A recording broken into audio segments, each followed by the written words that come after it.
عزيزي المشاهد، أنا اليوم جاي أحكي معك عن جزء من أحلامك وأخذك معي إلى مكان بيحلم فيه الملايين حول العالم، إلى العاصمة الفرنسية باريس.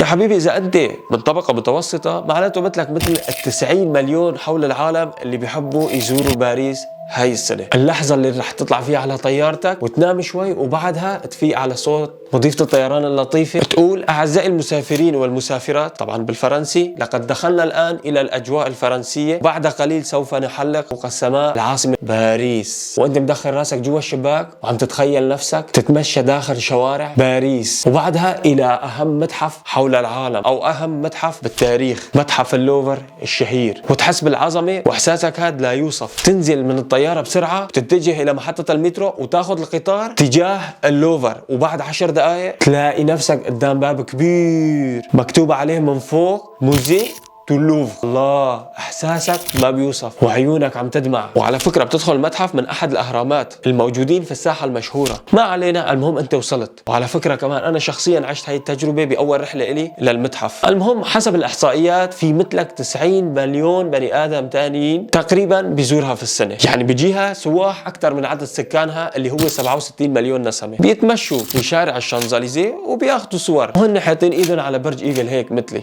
على فكره انا كنت هنيك كمان. بياكلوا جبنه ولحم بط، وبيشربوا الواين المشهور هنيك والكرواسون، وبياكلوا الحلزون. الفرنسيين بياكلوا اكثر من 25 طن سنويا عادي وبدون قرف. صراحه فرنسا فيها اكل لذيذ كتير، بس غالي شوي بس لذيذ. ولكن في الحقيقه انت جيت مشان تاكل بس؟ اكيد لا، انت جاي مشان تروح على المتحف وتعمل جوله ثقافيه رائعه في باريس، مدينه فيكتور هيوغو وكلاوديو ديبوسي. انت بدك وبشده تشوف لوحه لماتياس ومونيه. كمان ممكن تروح على البوبيدو، متحف الفن المعاصر في فرنسا. هذا المتحف غريب، بيقولوا عنه انه هو بناء مصمم بطريقه عبقريه. اول ما بتشوفه مواسير وخراطيم وهيك شيء، ومبنى كما انه تحت البناء، تحت الانشاء، يعني لسه ما له مبني كاملا، مع انه تم بناؤه من حوالي 40 سنه. بس تدرك بعد هيك انه هو اصلا معمول هيك، يعني قصد المهندسين انهم يبنوه هيك، في منه فكره. ايها المشاهد الجميل، بعد هذا الكلام انت اكيد عجبك شكل المبنى، فخلينا اقول لك انه الفن المعاصر مو شرط يسحرك بجماله. الفن المعاصر لو له وظيفه فهي يمكن انه يترك عندك انطباع او بخليك تفكر، وهذا هو جمال البومبيدو. انا شخصيا كنت هنيك وعديت من جنبه وكنت مفكر انه هذا المبنى هو بناء تحت الانشاء او تحت الترميم. مجله ناشونال جيوغرافيك بتقول على تصميم المبنى هذا انك بتوقع بحبه من ثاني نظره، فمو سهل عليك يا حبيبي انك تنبهر فيه من اول نظره او توقع في حبه من اول نظره. يلا نحن نروح نلحق المترو، يلا خلينا نروح بسرعه، ما بدنا نتاخر. وهون خليني افيدك بمعلومه انه الفرنسيين من اكثر الشعوب اللي بيطلعوا مظاهرات وبيعملوا اعتصامات وبيضربوا عن العمل. المهم عزيزي المشاهد، يلا نروح بسرعه نلحق المتحف، متحف اللوفر العظيم. عزيزي انا بعرف المتحف شكله حلو من برا، بس لازم ندخل قبل موعد الاغلاق. يلا نفوت ايها المشاهد الجميل وتشوف العجائب. لما تطلع على الدرج وتلاقي في وجهك هذا التمثال الرخامي المهيب بطول 9 اقدام لنايكي. هي كانت اله النصر عند الاغريق اللي من جزيره ساموثراكي في اليونان، وكانها واقفه في مقدمه سفينه ضخمه فاتحه اجنحتها مليئه بالطاقه، اللي على فكره هو جناح واحد، الجناح الثاني مكسور. تشوف دقه وتفاصيل النحت سواء في الجناح او في الملابس اللي بيطير على جسمها، وكانه الرياح بتعصف بالرداء وبتسحبه لورا. شيء مذهل وفي غايه الجمال والروعه. وتلاقينا انا وكثير ناس ثانيه واقفين تحت هيك عم نصور.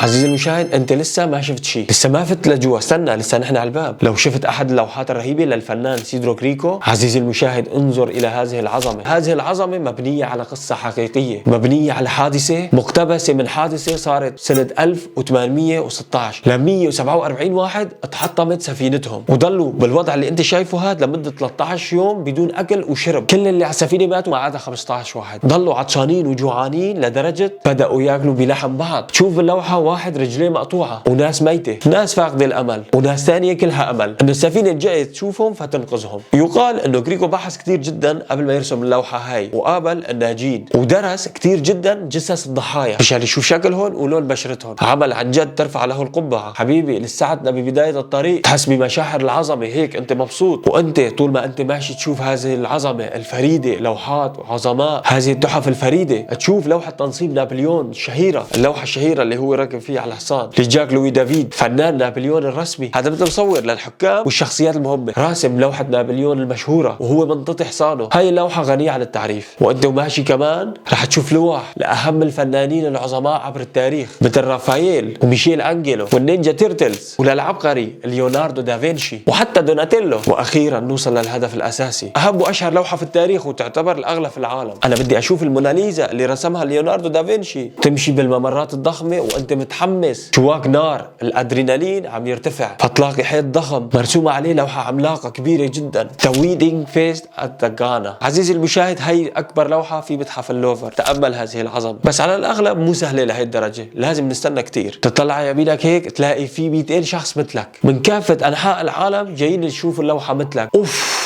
كل هالانتظار مشان اللوحة الضخمة هاي، هاد كله عزيزي ولسه ما وصلنا للموناليزا، اشهر لوحة في العالم. تمشي كمان شوي وتم تم تم تم تتفاجأ بمجموعة كبيرة جدا من الناس، ناس واقفة قدامها صفوف. الناس هاي كلها واقفة مشان تلقي نظرة ما بتتعدى 30 ثانية حرفيا امام الموناليزا الفريدة هاي. حبيبي في مثلك مئات الناس من مختلف بقاع الارض جايين مشان يشوفوها. في بعض الاوقات مثل الشتاء مثلا ممكن يكون في ناس اقل. انا رحت في الشهر الخامس من السنة الماضية وكان لازم استنى بين الساعتين و3 ساعات ومو اكثر من 30 ثانيه، وكمان بس رحت قل لهم انا من طرف عامر برنامج اكس، رح يقولوا لك وي وي جوسي ويدخلوك فورا. عزيزي المشاهد هذه اللوحه بيجيها 6 مليون شخص سنويا. هذه اللوحه اللي حاصله على لقب اغلى لوحه في العالم. تامين هاي اللوحه بقدر ب 100 مليون دولار. واحد يقول لي هذا قليل مقارنه بسعر لوحه دافنشي اللي اسمها سلفادور موندي اللي اشتراها وزير السعوديه بدر بن عبد الله. تخيل قديش دفع سعرها؟ 450 مليون دولار. يا لهوي. واللوحة هيك المفروض تنعرض بمتحف اللوفر تبع ابو ظبي اللي بالمناسبة اخذ توكيل اللوفر مقابل 500 مليون دولار، وغير هيك على حسب موقع CNN 250 مليون دولار بس مصاريف تبادل اللوحة، غير انه تكلفة الانشاء تخطت المليار دولار على حسب بعض المصادر. وهذا كله مشان يعملوا متحف في شبه الجزيرة العربية. اللوح والفن في منطقة الخليج العربي لها قيمة فريدة جدا في الوقت الحالي، ولما تدخل وتدور على اغلى لوحات في العالم سوف تجد انه اقل شيء 5 لوحات انباعت لقطريين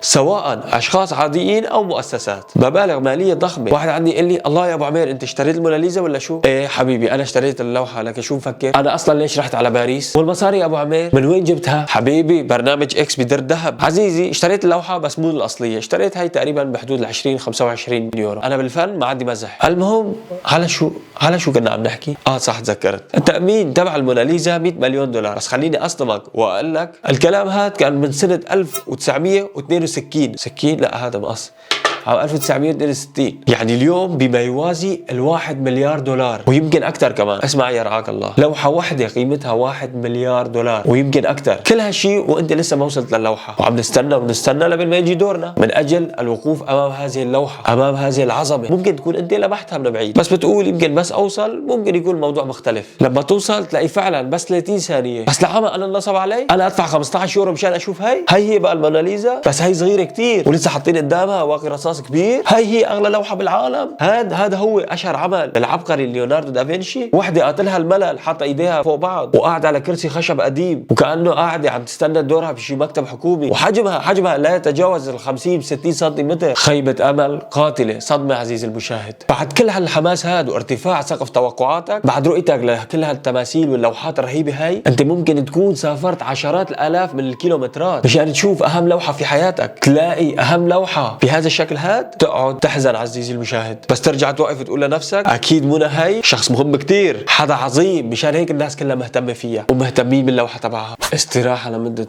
كم ثانيه.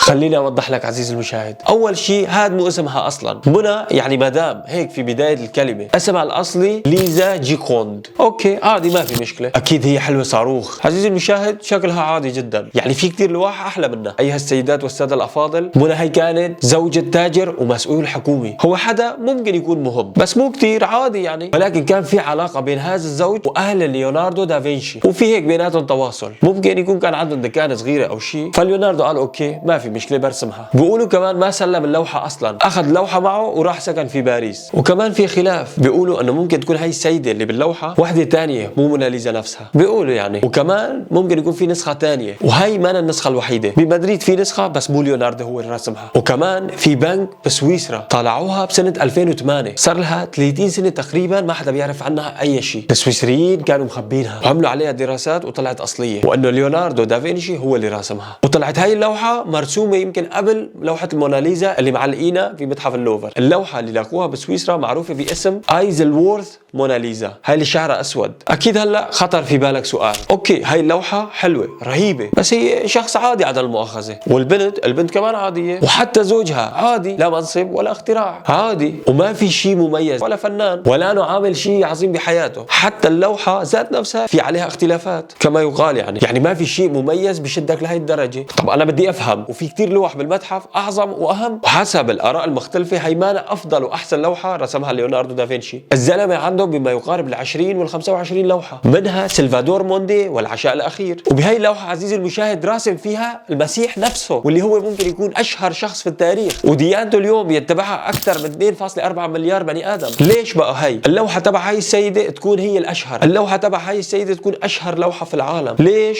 طول بالك عزيزي، انا جيك بالكلام. عزيزي المشاهد كلامك منطقي وواقعي جدا. هي لوحة عظيمة بس عادية، فنان عظيم ايه بس عادية، معلقة في اشهر متحف في العالم، اوكي فهمنا. ايه نعم كانت معلقة بأوضة النوم تبع نابليون بونابرت امبراطور فرنسا، ما حكينا شيء. ايه نعم كانت مشهورة بين المثقفين ومعروفة. اوعى تفكر للحظة واحدة انه انا عم قلل من قيمتها، لا قيمتها محفوظة، ولكن لحد القرن الثامن عشر ما كانت بهذه القيمة. واثباتا لهذا الكلام، وعلى حسب كلام المؤرخ دونالد ساسون، سعر اللوحة بسنة 1849 كان تقريبا 80,000 فرنك. هذا طبعا رقم كبير، ولكن كان هناك لوحات اغلى من هيك بكتير كمان، مثل لوحة سبارت ايمو للفنان كارافيتشيو اللي كان سعرها تقريبا 150,000 فرنك، او لوحة ذا هولي فاميلي اللي رسمها الفنان الشهير رافائيل اللي قدر ثمنها في وقتها 600,000 فرنك. ولكن كمان ليش الموناليزا عندها هذا الجمهور الكبير؟ القصة اللي خلت مثل ما بيقولوا تنقص مع هذه اللوحة بلشت بسنة 1911 لما اللوحة انسرقت. الفنان لوي بارود كان عم يتمشى هيك داخل المتحف، هوب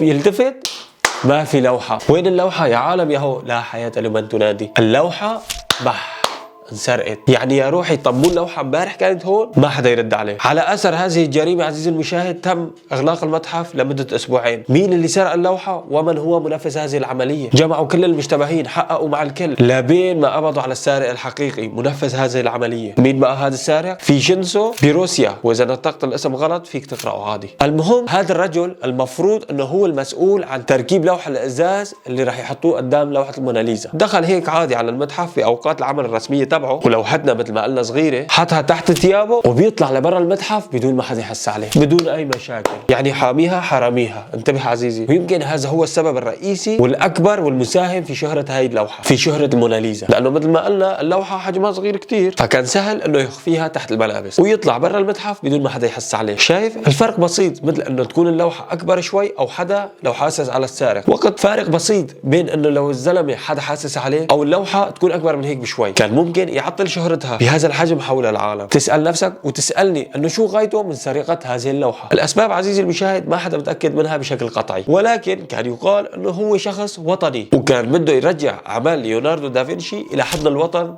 ايطاليا، ويقال كمان انه كان لازمه شويه مصاري، وبعض الناس كانت بتقول كان بده يحصل ضجه عليها وبالتالي سعرها وشهرتها بتزيد، وكمان ناس بتقول انه هو كان عنده عده نسخ منها وكان بده يبيعهم. ناس كتير وحكي كتير انحكى حول هذا الموضوع، بس الشيء المؤكد انه اللوحه ضلت عنده حوالي سنتين الى ان تم القبض عليه لما حاول بيعها لمدير متحف فلورنس في ايطاليا. وانصحك بزياره هاي المدينه وبشده لانه مدينه رائعه. تخيل عزيزي المشاهد انا شخصيا زرتها وكنت هنيك. المهم تم الحكم عليه ب6 شهور في السجن وتحول لبطل في ايطاليا. وبعدها كمان ظهر شخص بيقولوا انه ذكي وهو اللي مخطط للعمليه، وكان عامل 6 نسخ طبق الاصل عنها مشان يبيعهم في امريكا. كل هذه الاحداث ساهمت بانه هاي اللوحه تكون مشهوره جدا، وبالاخص سرقتها من هذا المتحف. الناس صارت تقول كيف انسرقت هاي اللوحه؟ ولك من وين؟ من اهم المتاحف حول العالم، متحف اللوفر الشهير. وهي كانت فرصه النصابين والمزورين، تعالوا نعمل منها نسخه ومدري شو، وصارت ملطشه، كله صار يحكي عنها وعن سرقتها. وقصه انه لقوها قصه مثيره جدا جدا فعلا. يعني اغلب الناس كانت بتقول هي الحادثه هي اللي خلتها اشهر لوحه في التاريخ، وكانت عرضه لكثير من الحاقدين فتنشهر هون اكثر. مثلا بسنه 1956 واحد زت عليها حجره وكسر الازاز اللي قدامها، وكمان بيقولوا انه واحد قرب عليها وحاول يقطعها بالسكين. وفي سنه 1994 وحده رشت عليها سبراي احمر. وبعد كل هالاحداث اللي مضت ومحاولات التخريب هاي حطوا لها واقي رصاص مثل ما انا حيطت هنيك. وما في داعي اقول لك كل ما يصير لها شيء تكتب بقى الصحف والاخبار تنتشر، كله بيصب في مصلحه وشهره اللوحه. شيء مثير للدهشه فعلا، ولكن خلينا نعرف شو ممكن يخلي شيء مثل هذا يحصل. جوابا للسؤال الماضي كتاب هيك ميكرز كشف سر الظاهرة الغريبة اللي صارت. شو اللي ممكن يخلي شيء مشهور إلى هذا الحد؟ هل هذه اللوحة هي الأفضل؟ ليش شخص مثل عادل إمام يكون مشهور إلى هذه الدرجة؟ أو حتى رشة ملح تخليك أشهر من ميسي وتصير أشهر طباخ في العالم، والناس تسافر لك من آلاف الكيلومترات مشان تاكل الطبق اللي ممكن يكون موجود جنبه وأرخص منه. وبجد كمان في حالة مثل حالة الموناليزا، هون الموضوع شيق جدا. هي انشهرت من عدد محاولات سرقتها أو عدد محاولات تخريبها. لا تنصدم يا صديقي، لأنه دايما الكوارث والمثير الجدل ممكن يعلوا من قيمة حدا دونا عن أفكاره ومحتوى وحتى موهبته. وفي الماركتينج هناك مبدأ بيقول أنه الدعاية السيئة بتضل دعاية. ولا تنسى الاشتراك في القناة